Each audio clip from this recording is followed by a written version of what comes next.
Ο Πάνας, θεός της φύσης και των βοσκών, λατρευόταν στην αρχαία Ελλάδα ως θεότητα της άγριας φύσης. Είχε τραγοπόδαρα, κέρατα και ζωώδη χαρακτηριστικά, προκαλώντας φόβο και δέος. Μετά την επικράτηση του χριστιανισμού, οι παλιοί θεοί θεωρήθηκαν δαιμονικές μορφές.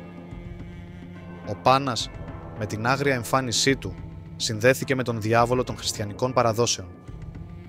Η εικόνα του ως σκοτεινή οντότητα ενισχύθηκε από την Εκκλησία, που ήθελε να απομακρύνει τους πιστούς από τις παλιές λατρείες.